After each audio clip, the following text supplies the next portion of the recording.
Ransom, thanks for joining.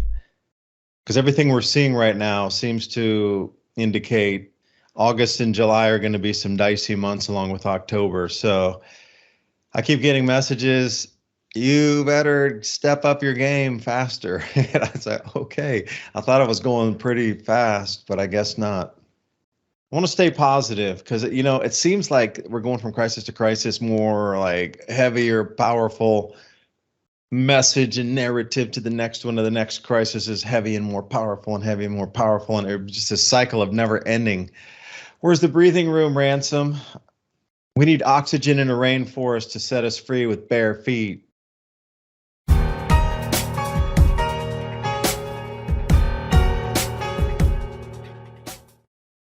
Good afternoon, everyone. David Dubine here. Thank you for spending your valuable time with the Adapt 2030 channel. I'll be talking with Ransom Godwin from 420 TV Freedomist Films. How the messaging all in unison is saying skyrocketing prices right here, right now. So what action can you do today to improve your existence on this earth? Things are going to get strange on the food side. So, growing up, we've always been so used to never-ending available foods, too many choices in a supermarket.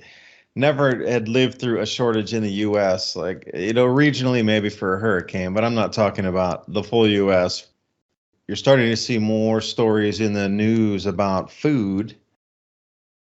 All these people are going to wake up that are in the business and financial news, and that's pretty much where all these articles are centered right now.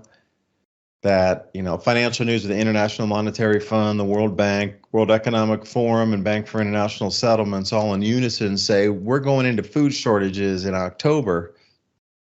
These little tidbits that are lighting the way. Hey, you should see the messaging is clean and clear by now.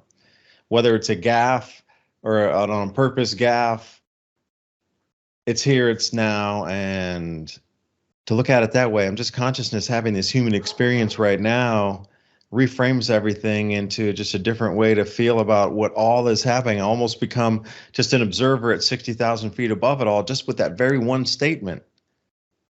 Yeah, no joke. Everywhere you look, especially this, I was looking at CNBC. So, when all the mainstream media people are now on the bandwagon of the same thing right here. Cost of living crisis after more hot inflation. Inflation's up, skyrocketing. But I talked about it several episodes back where I was talking about the Great Depression and when people started leaping off buildings. And we're seeing weird behavior like that. There's entire articles on Reddit. People are losing their minds over cryptocurrency crisis we're in right now. People are literally freaking out like things are already at an end right now when it's we still got a ways to go to deal with stuff. People are worried about all of their accounts getting wiped out, retirement accounts. This is exactly what everyone was talking about when we talked about the Great Reset was coming soon. And I was talking about people lining up for food riots by May. That exactly happened in the Middle East, right on cue. And this crypto crisis thing, bad to worse. The crypto exchange is now warning that bankruptcy could wipe out users' funds. Meaning that they'll just take all that money with them because they own all of the wallets, except for the people that have the private keys to their own cryptocurrency. But if they had it in these big wallets of these firms, we may be just seeing where it just disappears right in front of them. And even if they still own it, it'll get caught up in litigation for some time. There are already people having to go to therapy because they're losing their minds over their worth disappearing. But I think some of these should be hanging on, and this, might have a bright future. I've been watching it, and every single crypto right now, if you look at it, you don't see people selling. I was looking at people buying and buying and buying. So I think a big transformation of wealth is right there on the crypto. They're going to scare all the regular people out of it, and then they're going to accumulate all the wealth that it's built over the last couple of years. What a neat way to suck up more resources right on the plummet of all of these. It's right in the back of like the stock market, commodities exchanges, the housing market, unemployment's skyrocketing. People are finally admitting that things are not working and they're getting scared. It is a little bit late, but there's never a better time to do things if you're good under pressure, at least right now. What are you going to eat when you lose all your money? Government assistance is what I will eat. Whatever form that comes in, whether it be a digital rationing card, a food stamp, or actual handout, physical food in your hand like you were talking about. But that's where it's going to go. So the more people on that system are going to be more dependent to prop the system up because it's feeding them. That's at the base level. That's scary. You crash an economy, people are angry. You crash their food supply and, there's something very different that happens. The same with giving food.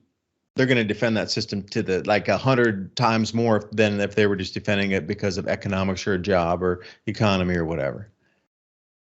It seems like a Broadway play, for example. Everybody's doing their part.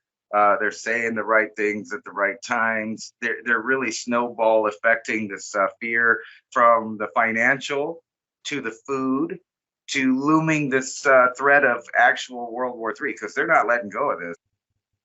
They're going to go ahead with this World War thing. It probably won't be what everyone's picturing, but it is going to be a redrawing of the national lines, new alliances. Yeah, they have to have a new end to something that has value as the old system collapses during this time. There has to be something that's going to replace it. Maybe not in whole, but at least a part, a leg. And the second leg that's already up and running is the carbon credit trading system. So those two legs, and then within that, they're going to digitize forest, which will also be a land asset value inside, kind of like a gold-backed currency, but this is going to be land-backed, resource-backed currencies. You have to pledge your land for 25 years, and then the carbon that's sequestered into the forest there, and they use different satellite technologies, LiDAR, et cetera, to see which types of tree species, how much CO2 that's going to sequester from that forest area. And usually, I think the minimum deposit that you have to pledge is 200 acres, or maybe it's 100 acres. But it's got to stay on their system for 25 years, and then you get revenue from that because there's carbon credits associated with it. Since I'd been following, it was as low as $8, and then it was up to 30, and then it was down to 20, and then it jumped to 80, and then back down again. But the peg that they're looking for is $200 for one carbon credit, and then associated with that will be personal allocation credits that will allow you as an individual to have little tiny carbon credits, and then you can go purchase something from a company that actually bought the big amount of carbon credits to make that product because they made CO2 go into the atmosphere. And because there's a tax and a charge on that, then there's money, again, as an asset class. We think that all this cryptocurrency might be so decentralized, et cetera, but it's going to get captured in the carbon taxes of the planet here because you're looking at electricity. I was making a joke in my earlier video that hamburgers at McDonald's were 15 cents. Or a milkshake was 40 cents. In the good old days when British Columbia's carbon taxes were $45 a ton, this kind of thing. And one of the videos I did this morning was actually talking about federal minimum carbon taxes out of Canada. And their minimum they set for 2030 is $170, which is very close to the 200 that I'd heard for quite some time. It goes down by the different province of how much people need to pay for their carbon credit. Now, this is going to be standard across the entire planet, and even crypto miners are going to get caught on into this because there's going to be carbon taxes on the electricity, regardless if it's in Iceland from hydro or if you're actually burning coal and natural gas to get it, same, but different. You're going to get stuck with carbon taxes on that. So even if you think that, running and escaping over into crypto is going to get you out of that, you're still in that system. And so that's why it's going to be a new asset pillar, because it's so stable and it includes so many aspects of things we have now. It's going to be different from land assets. It's going to be different from manufacturing assets. It's going to be all combined into one, plus a taxation on output. That's a new pillar. So is crypto. So I got a little long-winded there, but let me go back to the crypto for a second. They are spooking everybody out of it, unless you're holding. But these companies are buying up every Bitcoin that is out there. Now, they can't let it go too much lower because there's so many institutions, pension funds, insurance funds, already deeply invested into Bitcoin. So it can only go so low before it's going to start affecting balance sheets. So BTC, that's not going to crash very much further. This is going to be a replacement for the economy crash coming in, along with all that carbon credit stuff. So combine these two now, plus gold and silver, and now you got three really very strong pillars to rebuild a full economy from. Then it starts to get interesting with the release about electric gravitics and the different Tesla technologies and free power. Even if you had generators running on the Earth's magnetic field, would they charge that in the carbon credit system? I'm not sure. Meanwhile, when you look at the data below it, it shows you for each one, the majority of people that are involved in the cryptocurrency right now, like that are actively doing something, are buying. They're not selling, they're buying. They're buying everything because everything's at like rock bottom prices. So when you're dealing with this, you have to ask yourself, am I going to listen to mainstream media, or am I going to actually pay attention to what people are actively doing in the market? Because what I'm seeing is a bunch of people getting lowball prices because the smaller purchasers are all panicking and trying to get their money out before they lose it. Remember, Ransom, when you and I had talked so many times that people are going to become aware that follow business news, agricultural news, finance news, etc. That is not very large of amount of people on the planet. But generally, those types of people who are in those businesses, in those industries, and follow that type of news will know there's something going on financially, like the markets were going to sell off. There was a lot of indicators for that. So for me, it's more like those people in the know that are getting the same messaging I am about these diesel shortages coming in, food shortages at the end of the year, are starting to exit, like sell their stocks to get money to go buy shovels or a farm or anything, tractor, could be anything. People are selling stuff or selling their stocks or bonds, whatever it is. They're really selling things in the market to get liquid cash to go get ready for what's coming. That's that kind of crowd that has that money to sell and drop that. So perhaps letting no good crisis go to waste, it's amplified because there's so many people exiting at those levels to get that money right now. Could it be part of it? Very well could be. And we kind of ended the show last time talking about that, about growing the right kind of stuff that's easily digestible for your children. We're still in the major propaganda phase. They want everyone completely convinced that there's just no help. There's just no way to, make things better. And it seems like they're really trying to shove people mentally in that area so that they just don't do anything for themselves. And then meanwhile, I'm looking around and I see certain people, I guess retirement age or whatever, and they're putting up new decks. They are, like you said, they're just using their money to get physical things so that the next decade or so is more comfortable for them. And I think everybody should be doing that. And that starts with growing food and then, repairing things. We got a new thing kind of in my house. It's not really new, but I've been trying to harp on my family about it. And it's more preaching to myself. I'm trying to wake up. Now, what can I do today to better, improve my existence on this earth? Because you got to start with you. And then once you're comfortable, of course, you can start helping other people. And that's how the whole positive wave of things go. But it's hard to get people back into that vibe when they're panicking about world war and baby foods and their investments, becoming dust before their eyes, whether it's 401ks or stocks and bonds. Everything's taking a hit right now. But this isn't the first time, am I right, that this cycle of everything crashing, them preaching that the sky is falling as far as financial. I think this might be a little bit different because we're converting over to a world government. And I think the main point of everything right now is to get everybody herded into a singular system of tracking, tracing, monetizing. And that's just the way and the time that we're in. And it seems like they're in a rush now. They're in a rush to really convince people that they need to go over to the system so that they don't miss out on benefits and things like that. They're pitching this in a way that if you participate in all the programs, the give me programs, that somehow you'll make it out ahead. There's nothing free. So it's got to be coming from somewhere.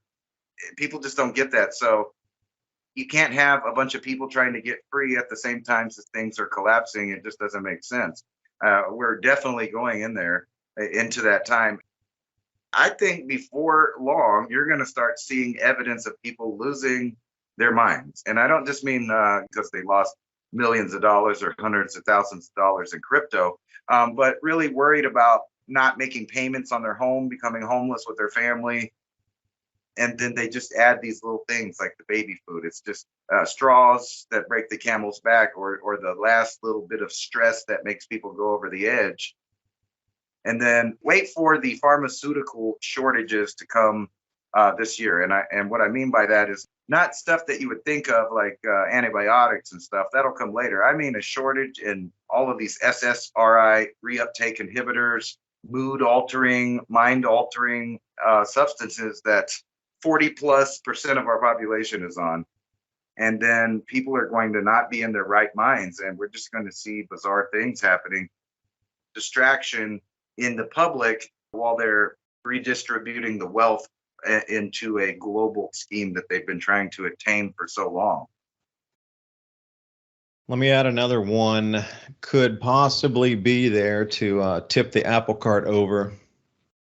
Coinbase alluded to it when we first started tonight that they were warning that bankruptcy could wipe out user funds. Like, what does that really mean? Well, I read through the article and I even talked about it in the video I did when the Adapt 2030 channel. Coinbase considers you a general unsecured creditor. So if you're going to purchase the coin from them and then keep it on their exchange, which they have, or just their site, they own the keys, you don't. And that's the same thing that happened back to 2017 when Bitcoin and Bitcoin Cash forked. Coinbase had all the private keys for everybody holding Bitcoin. And then they kept the Bitcoin Cash for themselves off the fork, and then subsequent forks off of that. But then some litigation came in and they're like, no, you can't steal that. It's just plain theft. And all the while the Bitcoin Cash price was dumping out and people wanted to get it and sell it, but there was a holdup forever to get your Bitcoin Cash legally yours. You bought the Bitcoin, it's in your Bitcoin account, it's in the account, in Bitcoin, in Coinbase, but they're like, nope, the forked coin, no, you don't have that. And see, that's how you first were introduced to Coinbase in 2017. That's the same Coinbase that's now saying you are a general unsecured creditor, meaning you have no right to claim for any of your property. So if they go bankrupt, they can actually grab everybody's cryptos in there and sell it before they ever go and ask the government for a bailout. They will steal everybody's funds, all the crypto, and then resell it and take that money legally. And here's the scary part. You might say, okay, well, that's just a fly-by-night crypto house, for a better term. But I'll bring you back to 2008 and 2009 with the financial crisis. After there was such turmoil in the markets, we have to pass laws. We must pass laws to make sure that these Wall Streeters don't do it again. And one of the laws they passed, while everybody was playing video games or watching Netflix, bank bail-ins.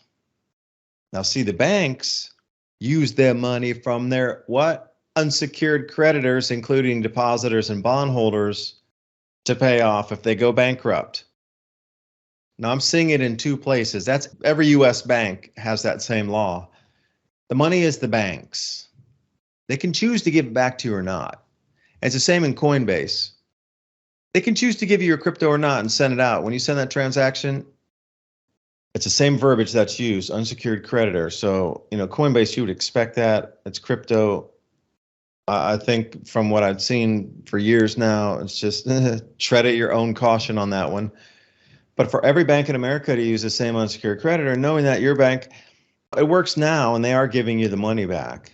But what happens when we step into some of these times that Ransom and I are talking about here, coming into August, coming into the harvest season, when there's already ready replacements for the US dollar and for the entire financial system? There's already 3 to 4 bedrock, very solid, completely functional replacements to go right now. People just have to adjust to it. They would adjust through the crash and a new monetary system being built. But the thing that would be terrible for everybody is thinking that they have their deposits in the bank is safe and it gets swooped. Safe deposit boxes also. If you have anything in a safe deposit box, and this is to anybody out there, that falls under the same exact law, that anything banks use money from unsecured creditors. Depositor, you have a safe deposit box, you're depositing into your safe deposit box. You know, I know it's the letter of the law. And let's say everything go terribly awry and they need money to stay afloat. They're going to go into every single lock box, every single safe deposit box, take everything out of there and sell it. That's the letter of the law. They're just choosing to give you your money back and they're choosing to allow you access currently. But what happens when we swing into like a full financial crisis where they do want to reset it and you can't get your money out of the bank and you can't get your crypto because they're both unsecured creditors, so both places just got taken out at the knees for your access to money. And you might read the law and say, well, it says banks can only use deposits in excess of $250,000 because the FDIC will come and reimburse you. If you have under $250,000, they'll still take the money. And then you're going to have to wait in line and then knock on the door of the FDIC to say, give me the money that the bank took. FDIC isn't there pressing a button saying, no, you got to leave $12 in Jane's account because, you know, oh, no, you can't take that $25,000 from Mike's account over there. No, it's under $250,000. You have to leave it there. You can't touch that one. Nope, they're going to swoop it all. And then the FDIC is going to reimburse you. And see, this should be a wake-up call. We talk about scenarios, and I always get the impression off of people when I get kind of deep like that things can turn, you know, at a moment's notice, that they don't really think that can happen here. And I hate to put a dark tone on it, but what we're doing right now is actually figuring out how to navigate the collapse of our civilization. We have inflation that's skyrocketing. You know, we can talk about all these things, but look in every sector. Stock market slump ends since 401ks tanking. That's Daily Mail. And then you got MSNBC talking about the cost of living crisis and more inflation data coming in. So from every angle, what they're telling you is if you haven't prepared by now, you're a little screwed. But I think that's when Americans are finally going to wake up, that things can get really bad. And the way that in the form that they're going to do that is this passport that they're already controlling billions of people. And we're gonna see the fallout of some sort of system here, which will quickly be. It's already set up. You already know where it's going, where it's going to. So, you know, I would think, looking at a list, I actually went to Coinbase when you were talking, or not Coinbase, but CoinMarketCap, excuse me. For those of you out there, I'm just going to go through my list and take it for what it's worth. It's not financial advice. It's just, these are the ones I think still might be functional as we move to another economy. So Bitcoin for sure, Ethereum, obviously so much runs on that one. That is the base protocol layer for almost everything out there. That's not a functioning financial ecosystem. Tether, no. USDC, yes, because I've heard story that Tether and Algorand are going to team together in Africa and the Sahel to be able to put infrastructure for water and agriculture. So USDC, BNB, obviously, XRP, absolutely, Cardano, yes. The BNB, Solana, that's another one to look at. What do we, let's see, DAI, Maker DAI is a stable coin. Yes, absolutely. It's still at $1, even after all the market turmoil. It's still exactly at $1. I love the protocol. It'll cost you a few extra cents to get a DAI versus a Tether, but go for quality. It's like a stamped silver bar. You can get a generic or you can get a stamped silver bar with the serial number on it. That's what DAI is in terms of stable coins. So Litecoin, yes, absolutely. Chainlink, for sure, Stellar and Algorand. Now, there is some other side networks here like Ethereum Classic. Again, could be used as a payment medium. Monero, absolutely. VeChain, yes. And like I said, Pirate Chain is anonymity coins. Oh, Zcash, definitely put Zcash in your pocket there. Now, the graph, perhaps, but that's in the future, about 5 years when they move to Hashgraph. So the tech's out there already, what they're going to move to.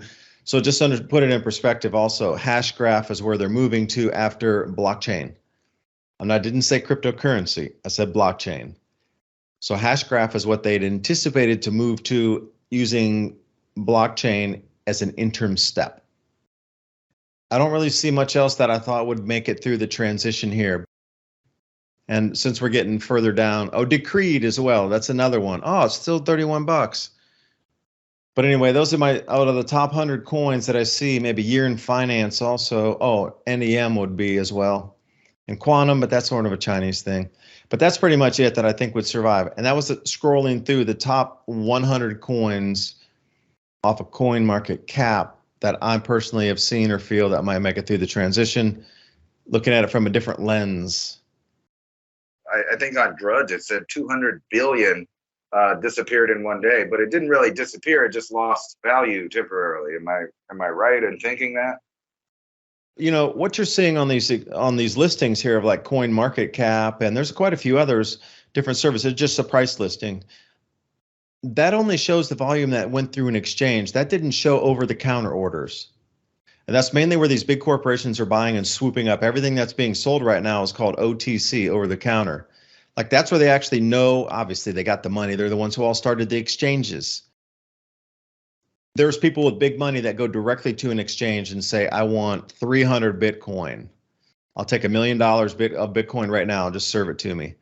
But that's more of a direct thing, that not through any of the exchanges, it's over the counter. So when you're looking at some of these volumes, it doesn't include exactly 100% of what's been transacted. Some of these larger purchases, you won't see it through the exchanges. So if you're watching Binance and whatever, or you're watching Coinbase on their Coinbase market there, they're not showing you the full volume. So behind the scenes, what's happening now is all the corporations that thought they missed the bandwagon after Michael Saylor came out and just preached to the choir Bitcoin, and then Elon Musk come out, and then all of a sudden right now, you got pension funds jumping in to get Bitcoin under their belt, insurance funds, retirement funds, banks themselves, ETFs are on the books. And there's a lot of big companies like MicroStrategy that swooped up a bunch of Bitcoin and they saw their balance sheets rise. Like you tripled the value of your company by buying Bitcoin. Can we do that too? The amount of Bitcoin that institutions are buying right now it's being bought while everybody's being scared while it drops 18 or 25%. Don't believe the hype.